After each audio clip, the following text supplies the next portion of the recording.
Continúa la búsqueda de pistas sobre las niñas presuntamente secuestradas por su padre en Tenerife. Barcos y helicópteros continúan sus batidas en Tenerife y La Gomera, aunque el objetivo de los investigadores se ha puesto más lejos, en la hipótesis también de que su padre está intentando huir con Ana y Olivia a algún país de Sudamérica. ¿Qué tal? Buenas noches. Son 8 días sin noticias de las niñas, mientras se lanza una alerta internacional. Se sigue indagando en las islas, desde Tenerife, Javier Hernández, hasta La Gomera.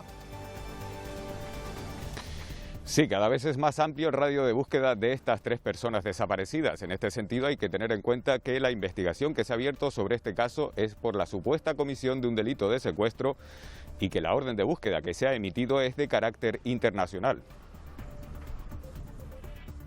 Si se da el caso de que aparece en un país en el que no existe extradición, pero están las niñas sí que pueden ser objeto de entregada a España por parte de las autoridades de ese país.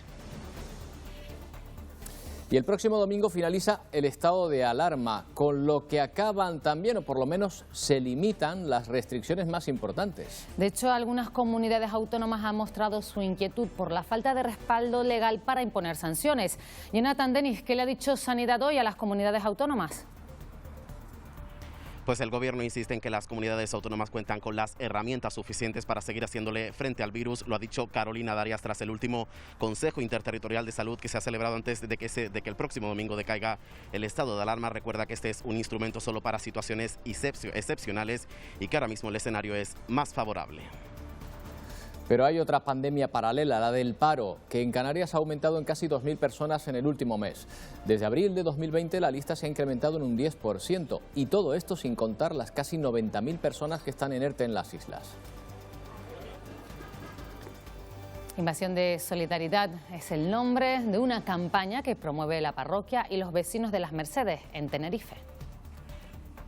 Cuando amamos sin mirar color, sin mirar ideología, sin mirar absolutamente a nada sino a la persona, pues eso significa también que invadimos, ¿no? Pero invadimos con amor, que es lo que realmente merece la pena, ¿no? Quieren ayudar a sus nuevos vecinos, los migrantes acogidos en el Centro de Atención Temporal de Las Canteras, una iniciativa que incluye desde la recogida de ropa a dar clases de español. Y los vecinos de Isora, en Valverde, están hartos de los gusanos. Son inofensivos, pero invaden casas, aceras y carreteras. Manchan y además aseguran que su olor es insoportable.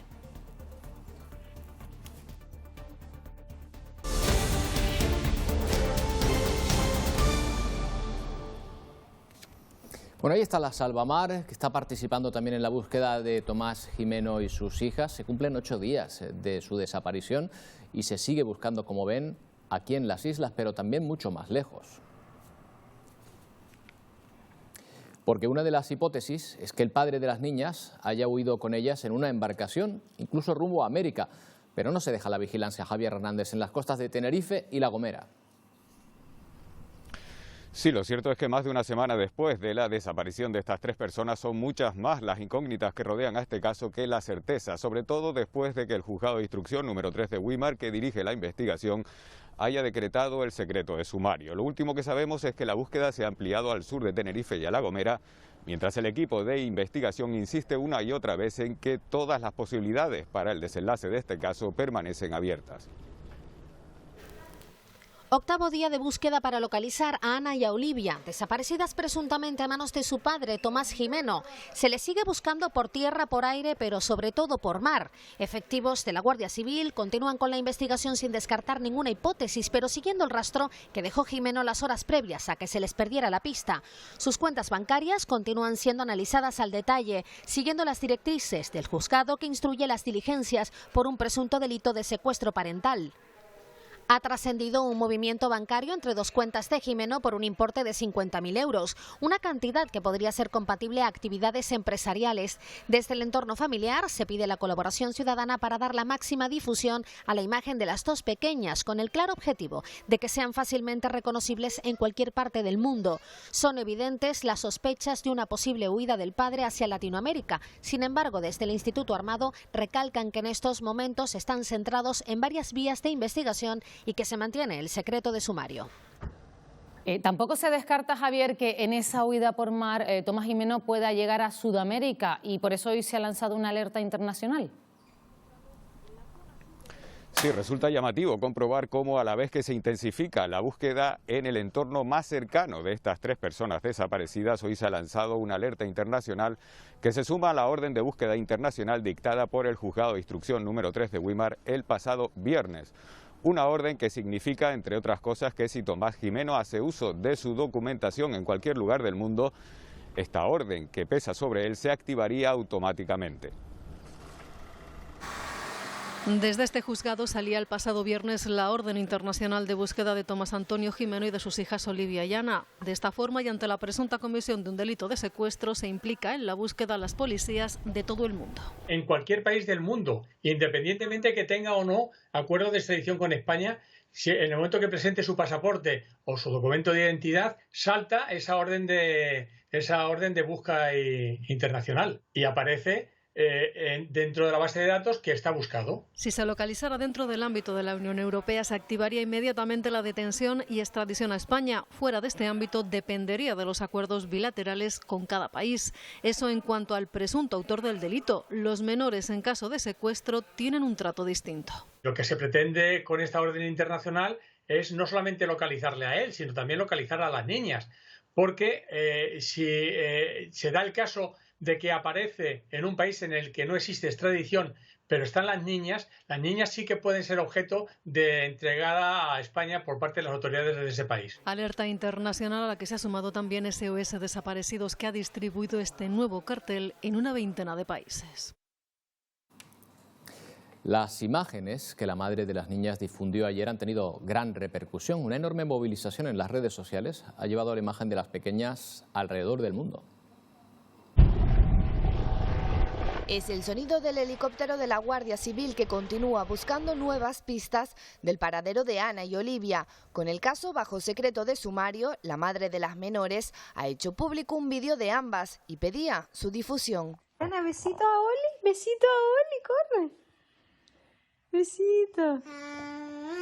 Imágenes que han compartido artistas de la talla de Alejandro Sanz o la influencer María Pombo a través de sus redes y a los que se suma también la modelo Ariana Artiles. El dolor mata. Si alguien las ve, que hable con la policía. O el cantante Dani Martín. Por favor, difundir este vídeo al mundo entero. Además de la presentadora Eva González. Solo de pensarlo me echo a llorar. Un vídeo que se ha viralizado ya en las redes sociales con un único objetivo: ayudar a encontrar a Ana y Olivia. Hablamos ahora de los datos que deja la pandemia. Los datos proporcionados por la Consejería de Sanidad afirman que en las últimas 24 horas se han contagiado 164 personas, la mayoría en Tenerife y Gran Canaria. Carlos Bilbao.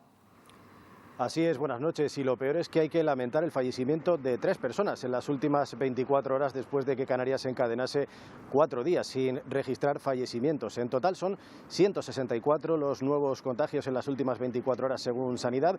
De ellos el grueso se dan en Tenerife y Gran Canaria, 92 en Tenerife, 61 en Gran Canaria. Además, 8 en Lanzarote y 3 en Fuerteventura. La Palma, La Gomera y El Hierro permanecen iguales. Además, preocupan especialmente los brotes que se dan en el ámbito familiar del más de un centenar que se han registrado ya en la última semana en el archipiélago. En cuanto a la vacunación, Canarias ha superado ya las 660.000 dosis administradas y además más de 200.000 personas han recibido la doble pauta de la vacunación, es decir, ya están completamente vacunadas, lo que representa el 10% de la población diana. Y atención porque un nuevo grupo de edad ya puede pedir cita para la vacuna. La Consejería de Sanidad ha emitido hoy este aviso. Las personas residentes en Gran Canaria y Tenerife, nacidas antes de 1957, que no hayan sido vacunadas contra la COVID-19, pueden solicitar cita en el 012.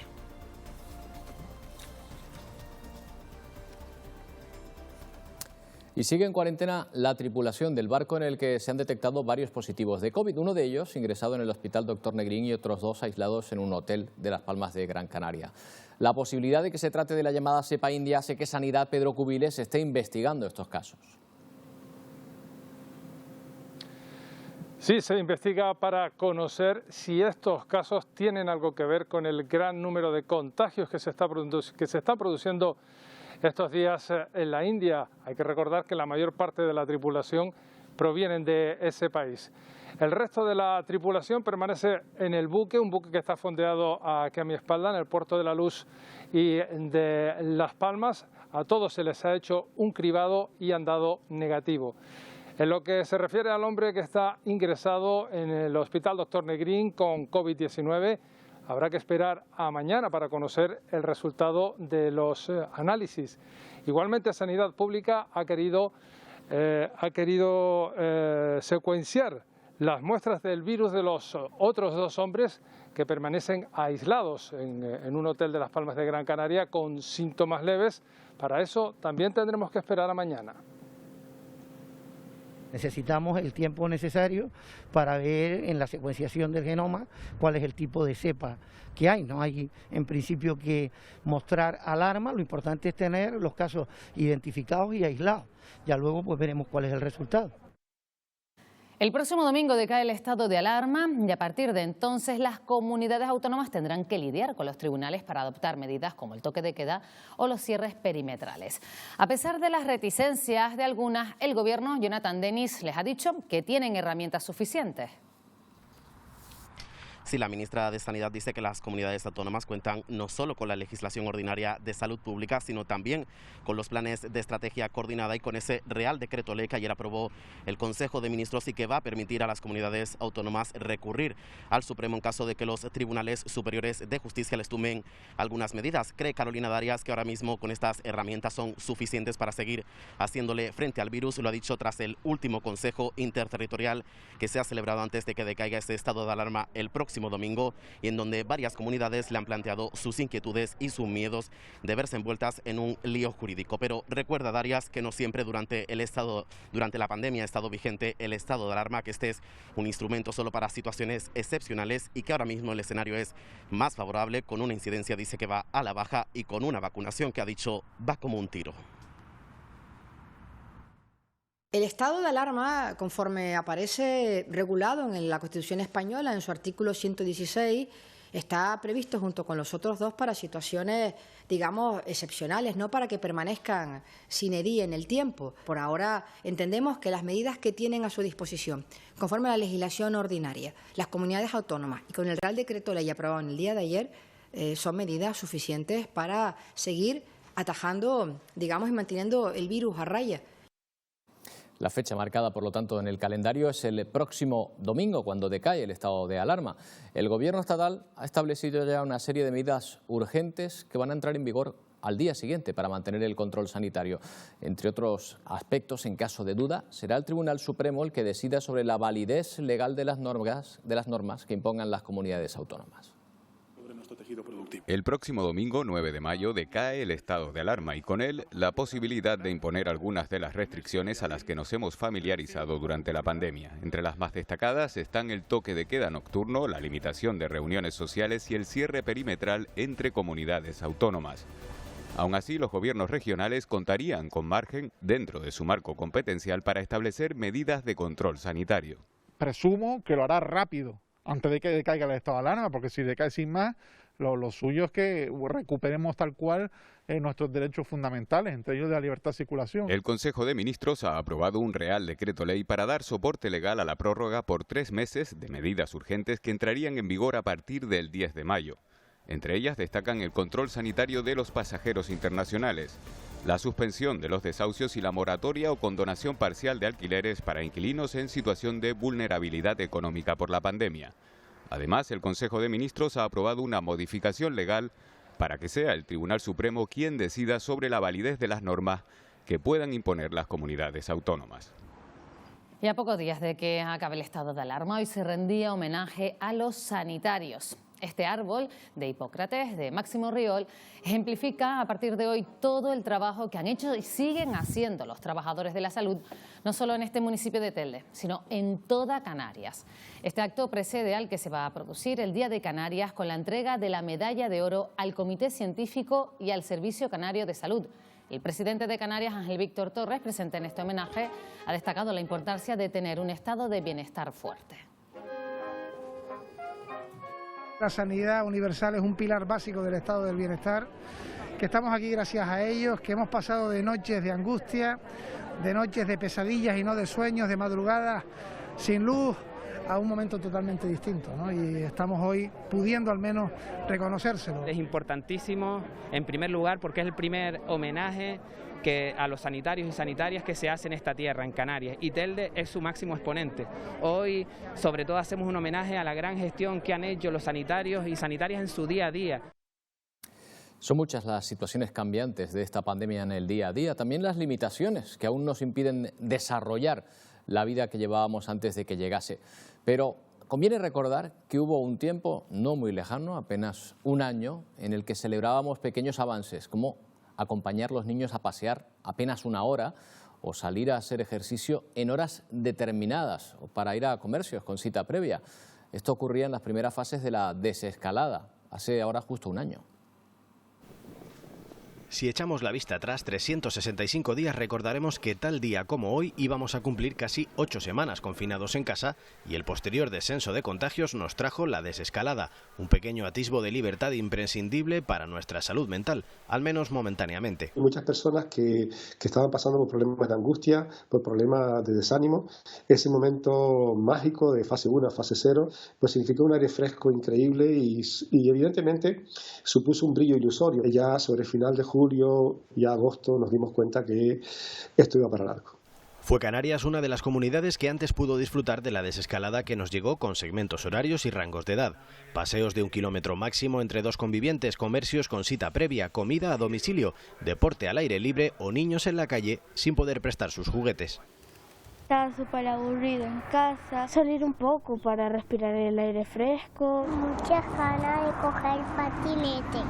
Esa semana las grandes envidiadas de España fueron La Gomera, El Hierro y La Graciosa, islas que junto a Formentera arrancaron directamente en fase 1 con reuniones permitidas de hasta 10 personas, terrazas al 50%, lugares de culto abierto y hasta mercadillos al aire libre. Y sí, hubo un tiempo en el que había pandemia y la mascarilla solo era obligatoria en los transportes públicos, aunque lo hayamos borrado de la memoria. La prevención sigue siendo decisiva. Desde que empezó la pandemia hemos aprendido que lavarse las manos es uno de los gestos de protección más necesarios para evitar contagios. Lo recordamos hoy, Día Internacional de la Higiene de Manos. ¿Saben cuántas veces al día los clientes pueden llegar a tocar las prendas de una tienda de ropa? Pues al menos una treintena de veces. Por eso para este tipo de comercios la higiene de manos se ha convertido en un gesto imprescindible. Al tocar las prendas puedes palpar y puedes dejar los microorganismos de ese virus. Con la llegada de la pandemia hemos hecho nuestro un hábito que no solo nos aleja del coronavirus, sino también de otras enfermedades. Sobre todo las relacionadas con las infecciones respiratorias y con la diarrea. Ha reducido drásticamente y nosotros eso lo podemos confirmar en nuestros hospitales, las urgencias pediátricas en un 50%. En las calles de Las Palmas de Gran Canaria, este Día Mundial de la Higiene de Manos nos recuerdan que este gesto no debe desaparecer de nuestras vidas. Pero ¿quién descubrió que las bacterias viajaban a través de nuestras manos? Hubo un médico húngaro, Semmelweis, que alrededor de 1850 hizo un estudio, él era ginecólogo y descubrió que cuando los médicos se hacían higiene de manos antes de atender un parto, pues las mujeres tenían menos infecciones después del parto. Y desde entonces no hemos dejado de hacerlo, continuamos lavándonos las manos también a golpe de TikTok. Y hoy también son noticia los datos del paro del mes de abril. En Canarias hay 282.000 personas en el paro ahora mismo. El desempleo ha aumentado en casi 2.000 personas en el último mes, un 0,6% más. Si comparamos con el último año, desde abril de 2020, la lista de parados ha crecido en el archipiélago en 27.000 personas, un incremento del 10%. Y todo esto sin contar las casi 90.000 que están en ERTE aquí en las islas. Pablo Miguel trabaja en el sector más castigado por el paro en nuestras islas, la hostelería, que dejó el mes pasado más de 900 nuevos parados en este sector. Él y sus compañeros han logrado sortear el desempleo y también los ERTE. Trabajando desde el principio, estamos ahí estamos todos fuera. Hemos pedido también que la cobertura de los ERTE se amplíe más allá de mayo, que se amplíe durante lo que dure el año. Porque sin esos ERTE los parados se incrementarían en casi 90.000 en nuestras islas. En relación a nuestra población activa, somos de las comunidades autónomas que más desempleados y desempleadas tenemos. La gran pregunta es cuándo se empezarán a recoger datos positivos. La patronal mira a medio plazo, mientras el gobierno lo cree inminente. Pueden ir empezando a cambiar las tendencias, producto precisamente de que el estado de alarma decae el día 9 de este mes. Las expectativas empresariales piensan más en invierno que en verano, ¿no? Esa recuperación pasa por este sector, los servicios, la hostelería, con cerca de 216.000 parados en las islas. Pues del rescate del sector turístico se ha hablado en el Parlamento de Canarias. La consejera del área ha recalcado que la dotación del Plan España para este sector es insuficiente, teniendo en cuenta que el turismo de Canarias supone un 12% del PIB del país. Además, se ha referido al turismo interior. La consejería destinará en un plan de acción promocional un presupuesto hasta ahora nunca visto para el mercado interior de más de 1 millón de euros que englobará distintas actuaciones. Un plan de acción que empezamos de forma convencional para fomentar el turismo interno, pero seguiremos en la temporada de verano, que es el pico de consumo turístico precisamente del residente canario y que contará con el mayor presupuesto de la historia señalado para el mercado turístico interior. Se desarrollarán además contenidos especializados, aparte del convencional, para el público residente, fundamentalmente audiovisuales, fotografías y vídeos para la comunicación al cliente final. Salvamento Marítimo ha rescatado hoy una patera con 30 personas a bordo, 19 hombres, 8 mujeres y 3 menores que han llegado al puerto de Arguineguín durante la mañana. Todos en buen estado, excepto una mujer que fue atendida con síntomas de deshidratación.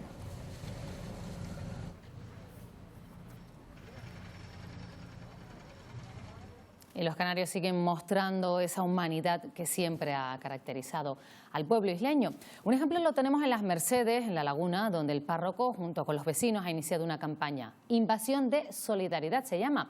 Es una iniciativa para ayudar a los migrantes acogidos en el centro de las canteras. El flujo migratorio es real y no va a parar, eso forma parte de la historia de la humanidad, pero sí es verdad que hay que dar respuestas, y respuestas que respeten la dignidad de las personas. No se han jugado la vida para estar aquí en las esquinas pidiendo o vendiendo cosas. Jesús, el párroco de Las Mercedes, quiere dar respuesta a la situación de los migrantes, por eso no ha dudado en visitar el centro de las canteras e interesarse por sus necesidades. De ahí ha surgido la campaña Invasión de Solidaridad. Piden ropa interior, calcetines y calzado deportivo, así como maestros voluntarios que impartan clases de español. Una iniciativa que ha recibido una gran acogida por parte de los vecinos. Ver esta realidad a diario, pues creo que no deja indiferente a nadie. Considero que es una situación en la que todos tenemos que intentar poner el granito de arena que podamos. Son personas que han salido de su país a buscar una situación mejor y que hoy son ellos, pero mañana podríamos ser nosotros. Una campaña abierta a cualquier persona e institución. Los puntos de recogida se han habilitado tanto en la parroquia como en el Colegio Público de Las Mercedes. Y vamos a volver a Madrid, en donde hoy se vive una jornada de resaca electoral, la de la victoria de Isabel Díaz Ayuso, junto al sorpaso de Más Madrid al PSOE y la desaparición de Ciudadanos, que empiezan a tener sus primeras consecuencias. La primera, la decisión de Pablo Iglesias, lo oíamos anoche, de abandonar la política, y tampoco se descarta, Jonathan, la salida de Ángel Gabilondo. Sí, hoy es día de reacciones y de asumir resultados en el Partido Popular, que hoy ha celebrado su ejecutiva para valorar esa contundente victoria de Isabel Díaz Ayuso. Consideran que estamos ante el inicio de un cambio de ciclo en la política nacional. De hecho, Pablo Casado ya ha pedido que se convoque el debate del Estado de la Nación para así poder confrontar con Pedro Sánchez en Más Madrid. Los otros vencedores de estas elecciones y que consiguieron superar al Partido Socialista dicen que la victoria no es suficiente porque no va a permitir gobernar a la izquierda, y en el PSOE reconocen esos malos resultados, dicen que no se los esperaban y todo hace temer que sea efectivamente el fin de la etapa de Ángel Gabilondo. Por su parte, Vox no ha dudado ni un minuto en dar su apoyo a Isabel Díaz Ayuso, a quien deja la decisión de entrar o no en el Ejecutivo. Podemos trata de digerir esa salida de Pablo Iglesias de la política, y Ciudadanos dice que no da por amortizado su proyecto. El próximo 8 de junio se va a constituir la Asamblea Regional, después tendrán un mes para que se celebre la investidura. Es la cara de la victoria. Isabel Díaz Ayuso acaricia la mayoría absoluta y obtiene 65 escaños, 35 más que los que tenía hasta ahora. La candidata del Partido Popular dobla sus escaños en Madrid y supera el bloque de la izquierda. Madrid es libertad. y porque no entienden nuestro modo de vida. Por eso el sanchismo no entra en Madrid. Un triunfo histórico que sirvió a Casado para poder decir que estaba en el kilómetro cero hacia la Moncloa. Uniendo a todo el centro derecha y al constitucionalismo se puede ganar a Sánchez. Más Madrid protagoniza el gran sorpaso, supera al PSOE y se convierte en la segunda fuerza más votada. La formación de Mónica García logra 24 escaños y casi 4.500 votos más que los socialistas. Me he dejado la piel defendiendo una política dirigida a las buenas ideas, a la ilusión, al futuro y al respeto por las cosas que de verdad importan. El PSOE se desploma en el peor resultado de su historia. Ángel Gabilondo pasa de ganar las elecciones en 2019 a perder 3 escaños y 275.000 votos. No lo he logrado a la vista de los resultados y lo lamento. Vox sube de quinta a cuarta fuerza con 13 representantes. Rocío Monasterio ha avanzado que facilitará la investidura de Ayuso. En los próximos días facilitaremos la investidura como presidente de la señora Díaz Ayuso. Mientras que Unidas Podemos se mantiene como último partido con 10 escaños, sumando 3 más. Pablo Iglesias abandona la política tras la derrota de la izquierda. Dejo todos mis cargos, dejo la política entendida como política de partido, entendida como política institucional. Ciudadanos desaparece de la Asamblea. La candidatura de Edmundo Val no llega al 5% y pierde los 26 diputados que ganó en las elecciones anteriores. No hemos sabido transmitir a la gente la utilidad que tiene el centro político. Y la gente no se ha dado cuenta de que el futuro de España, que el futuro de Madrid está en esa moderación. Esta es la foto que dejan unas elecciones marcadas por la alta participación, las medidas sanitarias y un triunfo aplastante de Isabel Díaz Ayuso, que se impone en 31 distritos de la comunidad. Se barajan distintos nombres en Unidas Podemos para sustituir a Iglesias al frente del partido. En los próximos días se podría conocer la fecha de su congreso. Unas elecciones, las de Madrid, que también dejan reacciones de los partidos en Canarias. El Partido Popular no oculta su alegría ante los resultados de este martes y aunque no alcanzan la mayoría absoluta, confían en que esos 65 escaños les permitan gobernar con holgura. Te da la tranquilidad de que puedes gobernar sin ningún tipo de muleta. Una simple abstención de Vox le daría la presidencia sin llegar a gobernar con ellos. PSOE y Unidas Podemos confiaban en un resultado más igualado entre los bloques de izquierda y derecha y consideran que no han sabido explicar bien su programa. Saber también por qué hemos tenido un mal resultado en la Comunidad de Madrid. Y creo que hay excesivo triunfalismo del Partido Popular, que esto es el principio del fin de otros gobiernos, ¿no? Decirle a quienes hoy se alegran que Pablo Iglesias haya dado un paso atrás, que se haya dejado la política, es que no piensen que este es el principio del fin del Podemos, porque al contrario, es un nuevo comienzo. En Ciudadanos reconocen que ha sido un duro golpe, pero confían en reconducir la situación de cara a los próximos comicios. No tememos la desaparición del partido. En nuestra región tenemos numerosos cargos institucionales que tienen que cumplir sus responsabilidades todo lo que queda de mandato. Tenemos 2 años por delante para seguir trabajando. Los nacionalistas no descartan un adelanto electoral y tanto ellos como Agrupación Socialista Gomera creen que la crispación no debería estar en el centro de la política. Como se eclipsó todo lo que eran propuestas alternativas para los ciudadanos frente a ideas de izquierda, derecha, fascista, libertad, y eso nos preocupa. Tener mucho cuidado en la gestión de ese resultado, sobre todo en no abrazar posiciones de la ultraderecha, posiciones que al fin y al cabo atentan contra la dignidad humana, contra los derechos humanos. La izquierda, si quiere tener éxito, tiene que revisar su forma de hacer las cosas, cómo se hacen las campañas, desde el respeto mutuo. Y mientras la izquierda no extrapola los resultados al ámbito nacional, los populares creen que es el principio del cambio.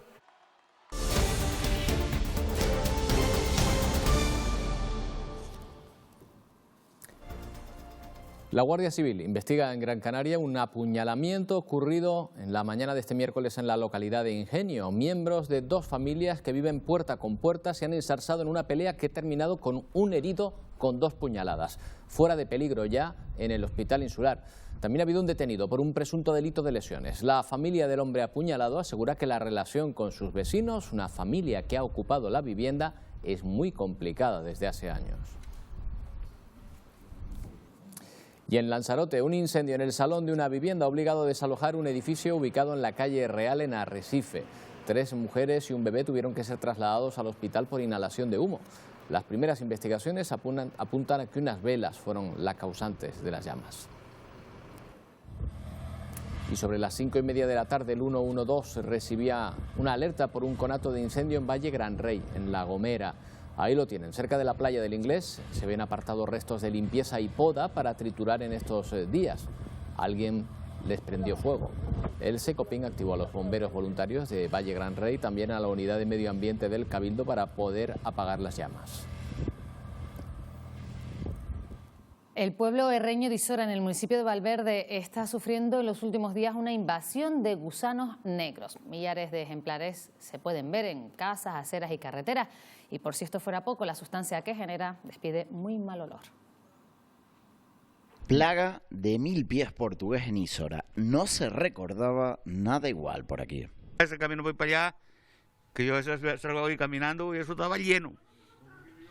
Porque por el sereno que había llovido la noche. Están en esos huertos y por la mañanita, ¿dónde salen ellos? Ahora con el sol se esconden. Este año es demasiado, y aparte este año han salido como unas crías de estos bichos negros y tal, que bueno, ha sido y es tremendo. Se trata de una especie que busca la humedad. Su eclosión es rápida y numerosa, debido en gran medida a que solo se le conoce un depredador natural, la perdiz. Un artrópodo que en muchos casos, digamos, se producen explosiones de esta especie debido a las condiciones de humedad, una pequeña lluvia. Desde el área de medio ambiente se pide paciencia y se desaconseja el uso de venenos para erradicarlos. La comunidad colombiana residente en Fuerteventura se ha concentrado esta tarde para denunciar la situación que vive su país. Medio centenar de personas se reunieron en Puerto del Rosario para condenar la violencia policial a la que están sometidos los manifestantes en las calles de Colombia por la reforma tributaria que quiere aplicar el gobierno de Iván Duque. Unas protestas que se saldan ya con 20 muertos, 87 desaparecidos y más de 800 heridos. Como colombianos nos sentimos parte, aunque estemos en la distancia, y nos duele enormemente lo que estamos viviendo allá. Se está violando el derecho de la vida, los derechos humanos están siendo quebrantados por el mismo gobierno. Nos están matando el país, están muriendo mucho joven allí todos los días, porque lo que queremos es que Colombia cambie. Las protestas siguen en aquel país y eso que se retiró la reforma tributaria, pero la pandemia ha agravado la precaria situación de muchos ciudadanos. Vamos a ver cómo está la situación, nos lo cuenta Andrea Restrepo. Colombia ha vivido días de tensión. Se han registrado manifestaciones en las últimas semanas pacíficas y multitudinarias, pero que también han terminado en caos por exceso de la fuerza pública, por saqueos, vandalismo, ataques a medios de comunicación, cierre de vías principales nacionales. Las autoridades en cabeza del presidente Iván Duque aseguran que lo ocurrido en diferentes puntos del país ha sido una escalada no de protestas ni de manifestaciones, sino de actos terroristas. Aún así, las protestas hoy siguen porque razones como la pandemia han agravado situación de desempleo, el hambre, la pobreza para el país, por el cierre de empresas también, por el confinamiento. Todo esto es lo que ha generado que la población hoy siga saliendo masivamente a las calles. El gobierno lo que ha hecho es convocar a un gran diálogo nacional entre líderes políticos y de la sociedad para que entre todos se explique adecuadamente las razones de esta nueva reforma tributaria. Desde Bogotá, Colombia, Andrea Restrepo para Televisión Canaria. Aquí en las islas, el grupo Viqueira ha reanudado las obras en el Hotel de La Tejita, en el sur de Tenerife, después de 11 meses paralizadas por la denuncia del colectivo Salvar La Tejita. Asegura este colectivo que la reactivación de los trabajos es ilegal y anuncia que presentará una denuncia.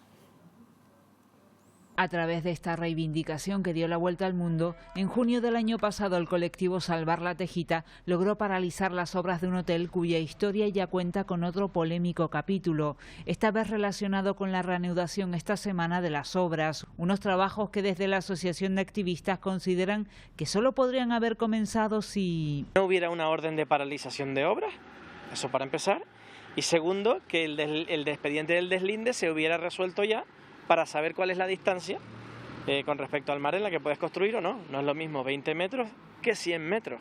Por eso anuncian que tomarán medidas. Estamos en conversaciones ya con nuestros abogados y queremos ver jurídicamente hasta dónde se puede llegar, porque desde luego entendemos que la denuncia tiene que llegar. En el grupo Viqueira no hacen declaraciones. Se han defendido a través de un comunicado en el que recalcan que cuentan con todas las autorizaciones y licencias necesarias para la ejecución de un proyecto que están desarrollando sobre una parcela que es de uso hotelero.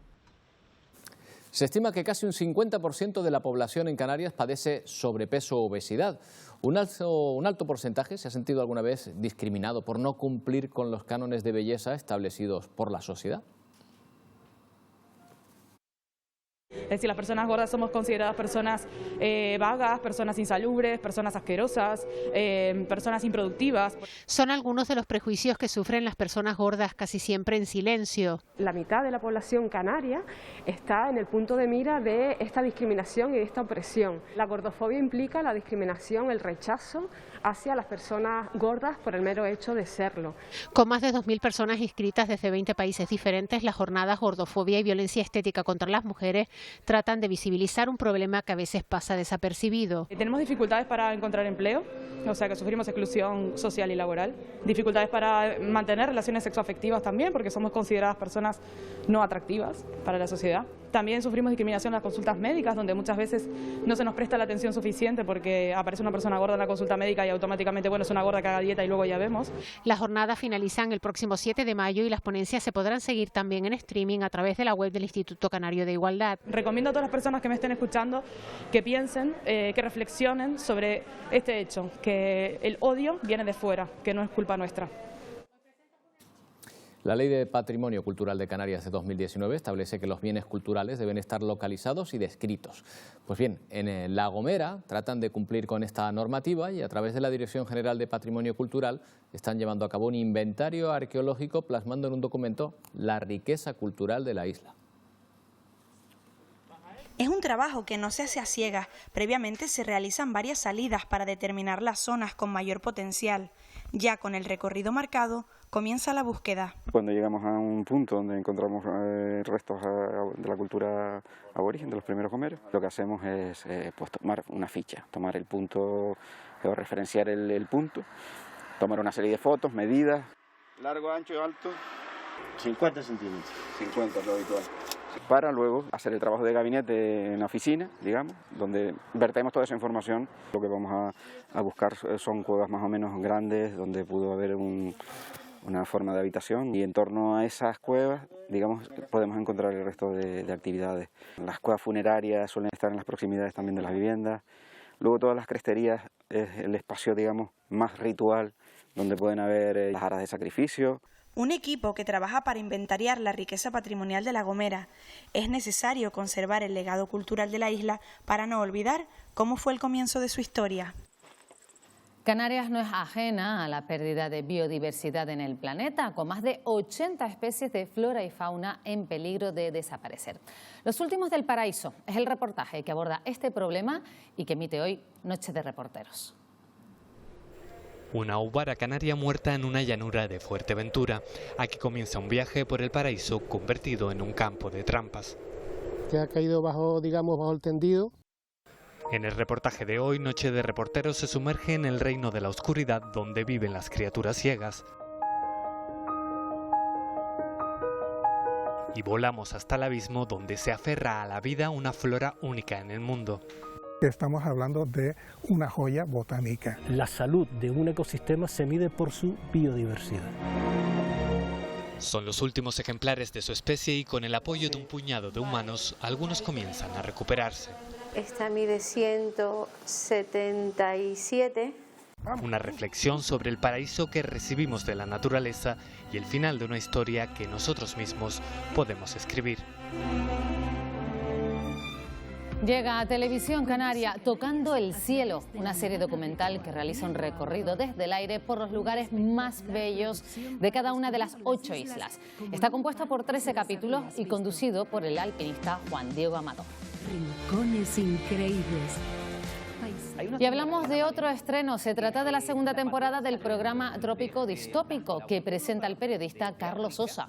Este primer episodio, llamado Invasión, aborda la última crisis migratoria a través del testimonio de varias personas que huyen de la miseria. Por llamar y decir que hay personas que se estaban ahogando en el mar. En el año 2006. Bueno, empieza a bajar la intensidad del viento de estos últimos días y esto condiciona el tiempo aquí en las islas. Así que vamos a preguntarle a Victorio Pérez. Buenas noches. ¿Qué tiempo nos espera?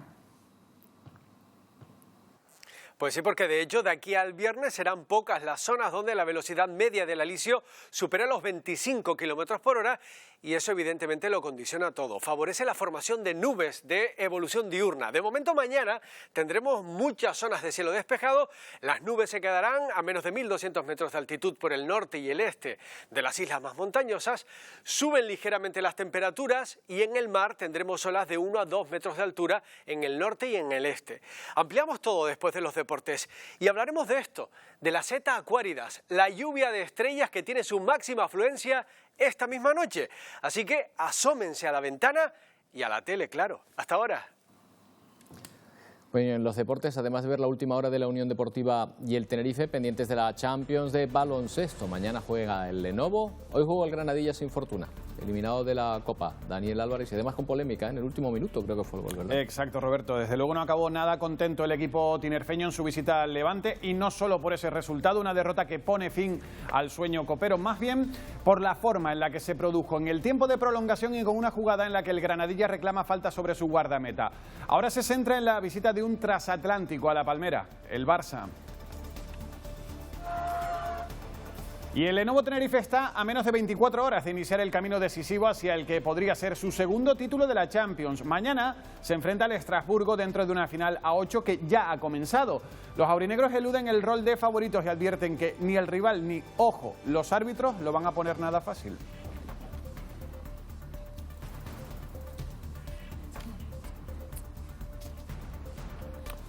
También hablaremos de vela, donde Canarias, y no es ningún secreto, goza de una excelente salud, de balonmano, carreras de montaña, en nada, en un par de minutos. Pero eso les cabe, ¿cuánto tiempo de programa tienen? Hombre, es que sacamos tengo una partido. escaleta mayor que la nuestra. No creas. Venga, enseguida lo vemos.